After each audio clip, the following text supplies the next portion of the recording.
Hello and welcome back, and that's right, today I want to return to the subject of QNAP. And 2.5 years ago I made a video about a before you buy on QNAP, talking about a bunch of things that were good and bad about the brand. Now fast forward 2.5 years to now, and a lot has changed, again for good and for bad. So I thought I'd revisit this with a should you buy. Should you buy a QNAP NAS system for your data storage needs, depending on whether you're a home, a business, an enthusiast, or anyone in general? And I'm going to give you 5 things about this brand that will make them tremendously appealing to you, and I'm going to give you 5 things that might make you sit on the fence or maybe go elsewhere towards another brand. So let's rock on with number 1.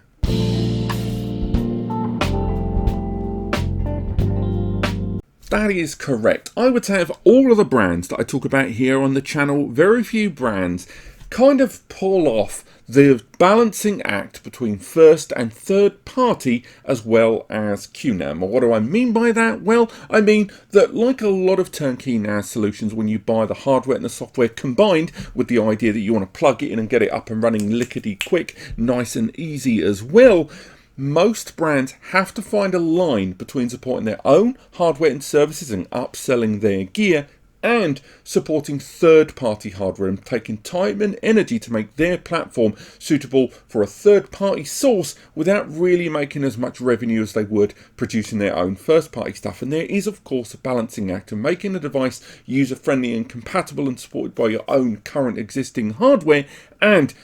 having a system that does some of that stuff for you in the box. Now, when it comes to QNAP, not only would I say that they have got the largest degree of third-party application support out there alongside their own first-party stuff in terms of software, but also in terms of hardware as well. QTS, for example, though nowhere near as user-friendly, I would say, as Synology's DSM platform, the gap has been closed substantially. And indeed, with the number of the innovations in their first-party applications, some of that AI-level stuff, whether it is AI surveillance, utilizing non-DVA supported devices, or photo recognition, or using AI towards some of their search tools there, they have gone a great deal further than the majority of their contemporaries in the NAS industry there. The same thing goes with hardware compatibility, whether you are looking at hardware compatibility of things like network adapters, like utilizing hard drives and SSDs compatible on their platform, and network adapters on PCIe, even graphics cards have a wider degree of support compared with any other NAS brand out there. Then you've got things like Thunderbolt support there, whether you're utilizing Thunderbolt to 10G adapters within the system from QNAP or third parties, or utilizing network adapters from companies like Intel or Mellanox, which go from 10G to 25G to 40G. QNAP supports it on their platform and keeps track of those drivers. Now, if we look at QTS 5.1, the latest beta version of, I believe, rolling out and release candidate at the time of publication of this video, there are even more features rolled in there, with not only supporting third-party applications and services ranging all the way from WD and Seagate's health management tools on their drives, but also in their virtual machine applications and container application access to marketplaces where you can download more and more pre-made virtual machines or containers to their platform easily using those first-party apps and connecting with the third. I haven't even talked about the Office 365 plugin, which is included within the application, where you can roll in and open docs within the Microsoft Office management ecosystem from within the QNAP application there. It's a lot that they try to cram in, but it's a better balance I've found than on a lot of other brands when they're trying to support first-party services and third-party services simultaneously. And I think overall, QNAP probably covers a wider remit than most, whereas most of the other brands that I talk about on the channel tend to do a lot more prioritizing towards one or the other overall.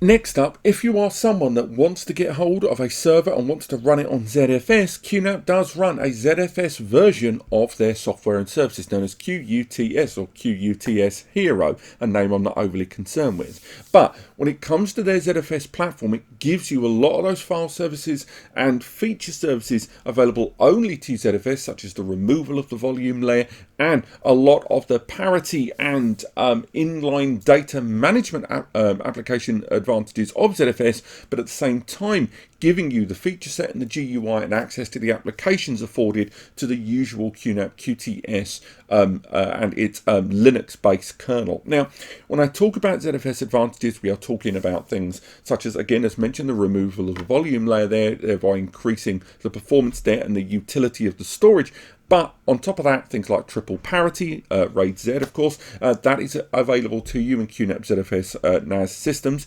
Again, you have to bear in mind that not all QNAP NASs support ZFS unless you go above a certain hardware threshold. But on top of that, things like inline data deduplication, inline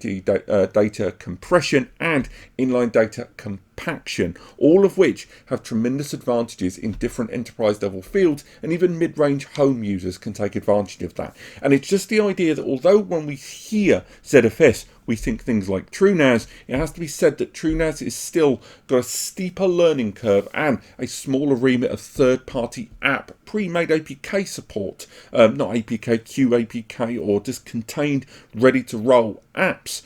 that are easy to download compared with that of QNAP, going back to my earlier point.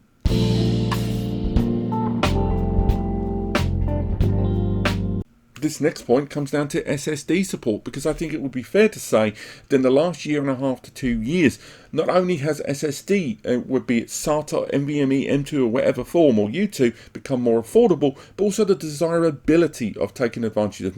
much faster storage media inside these devices, flash servers if you will, has become a little bit more attainable. It's not just enterprise anymore, with hard drives in SATA form cracking out somewhere between 2 to, at most 270 to 80 megabytes per second. The idea that you can use SSDs on a NAS, be they M2 NVMe or SATA based, that will give you somewhere in the region of between 500 to 3, 4, 5, 6, 7,000 megabytes per second is tremendously desirable, and the extra cost that it might cost you per terabyte can be recouped in the time saved. Now, why am I bringing that up? Because the QNAP platform as of 2023-2024, I think provides one of easily in turnkey NAS the widest range of not only hardware supported SSD media out there, but the utility of that media. What do I mean by that? Well, not only do the majority of the solutions that they have released in the last 2 to 3 years arrive with M2 NVMe bays inside,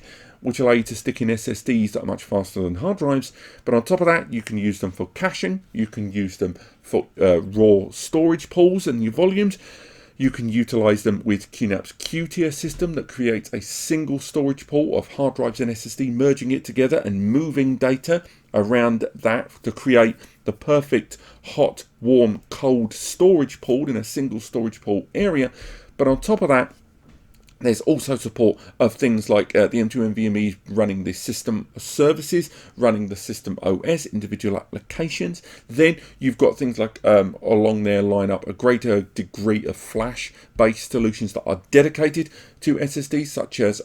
taking advantage of ES1 SSDs and M2 NVMe dedicated NAS systems. Then you've got U.2 in PCIe Gen 3 and 4 systems available in their range of system services, and it's just a huge amount of support of this much faster storage media available on the QNAP platform that just isn't afforded outside of that. And if you are going to be editing,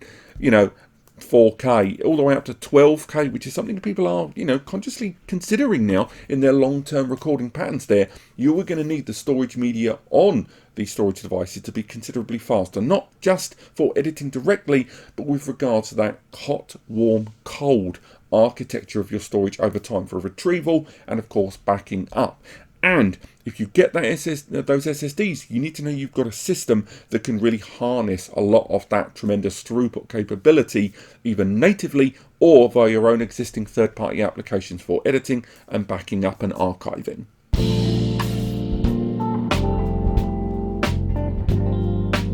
Next up, arguably, this kind of alludes to a lot of the points I've made so far, but at least in terms of what you are getting for your money and moving slightly away from the software, you get great hardware comparative to any other turnkey NAS platform in the market right now if you go for a QNAP. What do I mean by that? I mean, even their more affordable devices like the TS133 arrives with a pretty darn good quad-core ARM V8 processor inside there, and generally you never find less than 2 gig of memory on the majority of QNAPs, going all the way up to 2, 8, 16, 32 and higher. Then you find out that the majority of their systems, compared with Synology platforms out there, end up with more capable CPUs. You don't find Intel Core 12 Gen i5 and i7 and i9s on any other platform right now. Likewise, they have the largest range of different Intel Celeron and even in some cases Pentium processors than anyone else in the market. On top of that, with the memory on their systems scale up quite tremendously, and a lot of their 2-based systems arriving with 8 gig by default, whether that's to do with hardware shortages of memory or just to make a better equipped system off the bat, just makes them a great deal more desirable. Most systems outside of the tremendous value ones always arrive with minimum 2.5 GBE with lots of systems with multiple 10G ports on board. Also, as mentioned earlier, you can take advantage of those M2 slots inside for a multitude of things, but there's also support of AI M2 NVMe upgrades for $20 to $30 like the Google TPU or the Coral that allow you to take advantage of powerful AI equipped processes with a plug-in NPU, neural processing unit for AI, going directly into the system. Hell, even when it comes to expandability and you've got yourself a 4-bay, a few years down the line you want to add some more storage,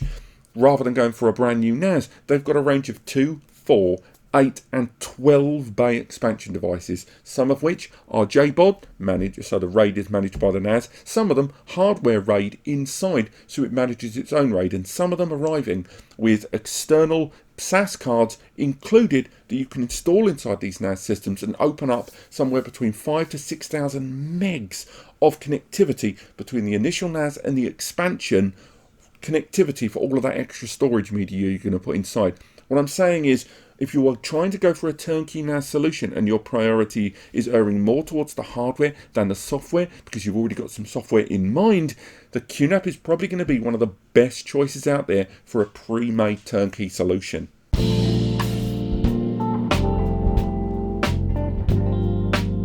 And piggybacking ever so slightly from my last point, and this is something I really touched on 2.5 years ago in the last video because it wasn't as well established, it is crazy easy to take a lot of QNAP NAS devices, and if you don't want to use their software and you want to go down that third-party route, it is frighteningly easy to install TrueNAS on this, to install UnRAID on this, to install Proxmox on this, to install Windows Server on this. I've made guides on all of these already, and it effectively allows you to create a dual OS system within this. So inside you've got the onboard flash DOM inside that's got QNAP's own software, but if you choose to, you can have the system boot from a USB loader and then from there install either any one of those applications I mentioned or even more open source or freemium type app services on this device and run those if you choose to. And if you're not happy with those and you want to roll back to the QNAP,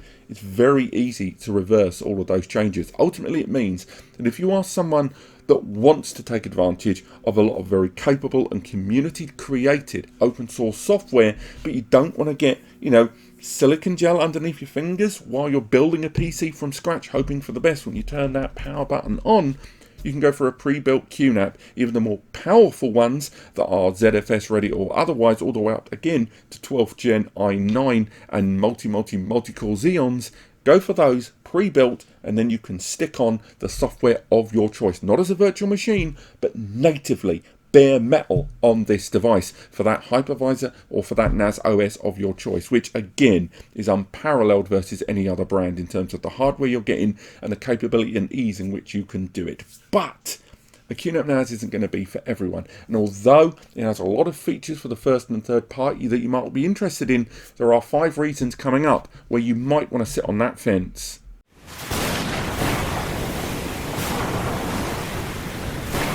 Come on, we got to talk about it. It is the big one, and arguably it is one of the areas which has put the most doubt into the most users over time, and that is Deadbolt. Way back in 2022, in the early stages of the year, ransomware group Deadbolt successfully targeted thousands of QNAP NAS systems. Now, there was lots of reasons for this and lots of reasons in which it happened, some of which to do with user culpability, but also the brand themselves had a bit of blood on their hands, the way they handled it, and indeed the vulnerabilities itself. When QNAP were informed about this by a security analyst, they were informed about the vulnerability and the way it was handled, the way it was managed, and the way it was shared and updated and patched was not to everyone's liking. And indeed, when it was rolled out as a patch, because of the way people install updates and don't inherently trust the latest updates on a lot of devices, a lot of users did not update, or they were not eligible or able to update for one reason or another. The result was that when the Deadbolt group executed this remote encryption attack, many users ended up with their systems being glorified paperweight unless they paid for the ransom key to unlock it. And the way QNAP handled it afterwards, in terms of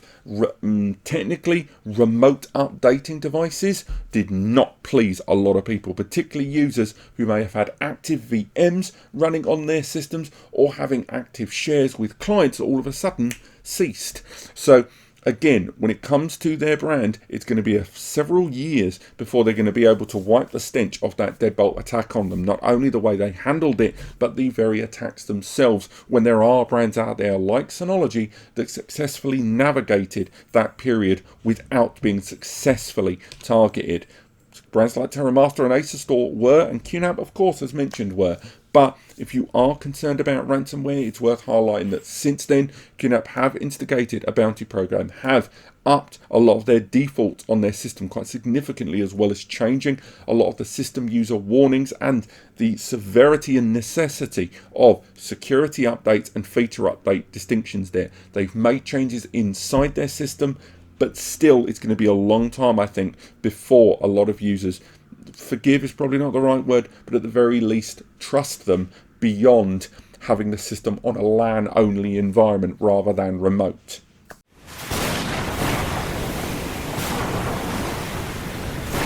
Next up, the HDMI output. Arguably, one of the attractive things about QNAP's platform is that a lot of their systems have got an HDMI output that allows you to run a completely parallel GUI from the comfort of your sofa, from the comfort of your desk, with a visual media like an HDMI, a keyboard and a mouse via USB, and output this completely separate, dedicated graphical user interface known as HD Station. You can run applications from it, you can run a local VM from it, you can run any of the applications and multimedia, you can use a network remote control, you can use a Bluetooth remote control with a USB connection, and again in a keyboard mouse. So why is it in the negative half of the video?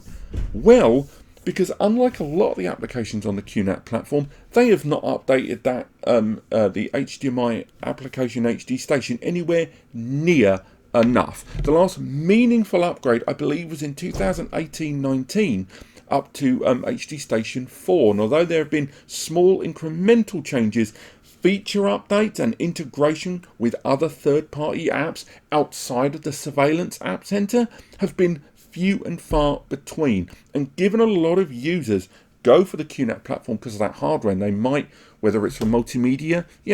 run a local multimedia library or Kodi or something like that, or any one of the multitude of multimedia apps, or they want to run standalone surveillance, run a standalone virtual machine on this or local PC in any one of those features, QNAP have not given that side of things anywhere near the love they have. Things like Virtualization Station, QVR Pro, even their multimedia apps too, and QMaggie and stuff like that for AI supported services. And it's just really disheartening when you see a lot of the hardware these devices arrive with, and just how good it would be to turn them into local multimedia centers that are controlled and accessed via the network for backups too, having that key application being largely left to grow dormant and dust on the QNAP range of apps.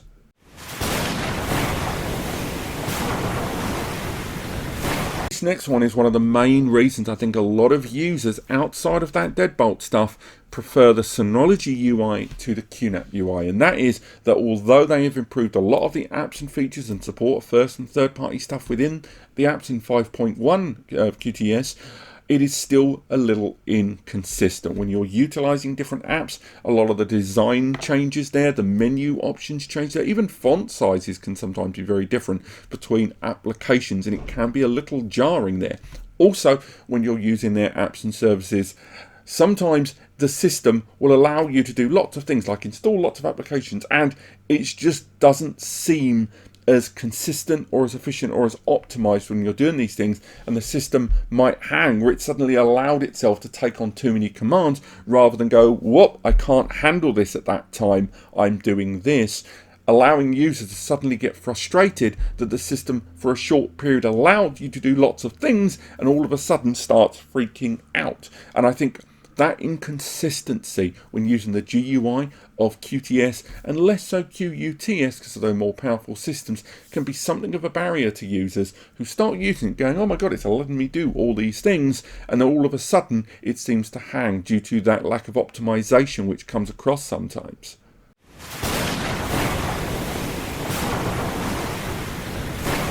This next point is more something that's going to annoy new users who are trying to research the right solution for their needs, and that is the catalogue from QNAP is just too oversaturated, and when it comes to the overlap a lot of their solutions, it can be incredibly difficult for users to make either the right decision or worse still, accidentally make the wrong decision on their hardware needs. Case in point, this is currently all of the solutions listed on their page. So on the face of it, you might be thinking, yeah, there's a lot, it's not so bad. Well, it's worth highlighting a lot of these solutions arrive in multiple configurations. Case in point, if we look at some of the more powerful solutions, such as ones in the 7.2 series or the 7.4 series, if we look at this H874 and we look at that solution there, although we can see straight away that we've got this one solution, we've got our product page that we can look at there, the minute we break down into the individual specifications, we start to see that there's different varying versions of hardware configuration of CPU and memory as well. In some cases, when it comes to their rack mount solutions, the range of different CPU, memory, and network connection configs really do span out. At the other end of the spectrum, say we use the filtering options here on the left hand side of the screen, and we decide, you know what, we're just going to narrow it down to nice 4 bays. And all of a sudden, we've still got quite a lot of 4-bay NASs to choose from. Now, even if you said, I only want to go for desktop devices rather than rack mount, so if we go for towers, there's still a lot of different options there. And remember, on this screen, there are no prices. So if you're a new user, it's incredibly easy to get just saturated by the information being presented at you. Now, the NAS I've been talking about thus far in the video and pointed to quite a lot is this one here on the right, the TS464, which is about 550 Nika.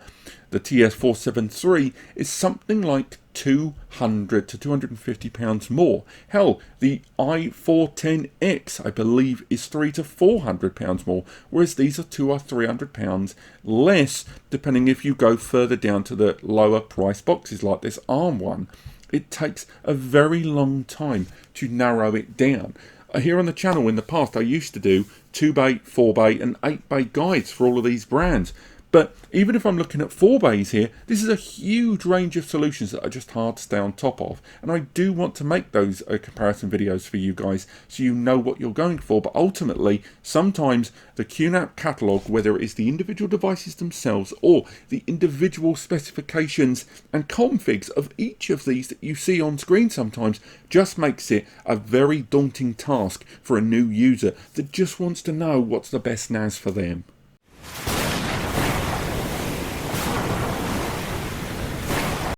Talking of too much information, we can talk about QNAP and the fact that when it comes to their platform and licenses, sometimes it can be pretty darn egregious. And what I mean by that, a lot of the software that these systems arrive at, either the overarching OS in QTS or QUTS, or individual applications, some of them only work up to a given point. And by that what I mean is, for example, on the surveillance platform, you get some licenses, 8 camera licenses on QTS or 2 licenses for QVR Elite, which are rolling annual licenses. but you get those included with the default device. And if you want to use more than that or add more cameras, you need to get a license. The issue lies that this methodology towards licensing on a bare metal product that you've purchased with the software on top is, where do you draw the line between how much gets included with the device, and for those entrepreneurial users that are really going to push the boundary, at what point should they be expected to subsidize that greater use? And there is a debate to be had. But regardless of that, there is just too many licenses, some of which are necessary, some of which aren't. And just going through this App Center here, whether it's the camera licenses, whether it's the virtual JBOD or some of the VM-based ones, whether you're using QNAP's own virtual QTS, whether you want to use Drive Analyzer and that licensing for QSearch, a licensing there, then some of the AI-supported services, QVR Face Insight require licenses. There's just too many licenses here, and not only because it makes it confusing, but also it brings into question just what is included with this purchase, and being told over and over again by channels like this or by the NAS brand themselves what these systems are capable of if you buy them, and then finding out later the extent to which you can do that has inherent limitations without further licensing down the road can be annoying. However, back to camera. This has been the should you buy for QNAP NAS. I hope this video has helped you decide whether QNAP NAS is the right kind of storage solution for you. If you've got any further questions, there's links in the description to other guides and videos I've made dedicated to QNAP products. If you need further assistance using the right solution, need some free advice, with regards to individual setup or just consultation, then use the free advice section or the free advice section over on NAS Compares, linked on the big blue button on our pages, or Ask NAS Compares, the free community forum. There's even a Discord there to help you along the way with other users too. Lastly, if this video has helped you, or any of my videos have, and if you were going to buy a product from Amazon, from Best Buy, from B&H, from Newegg, whatever, please use the links in the description to take you there. It doesn't cost you anything extra, and if we've helped you and you're going to go there anyway, please use them, because anything you buy will result in a small kickback coming to here on the channel. It's just me and Eddie, and those kickbacks are what help us do what we do. Thank you so much for watching, and I'll see you next time.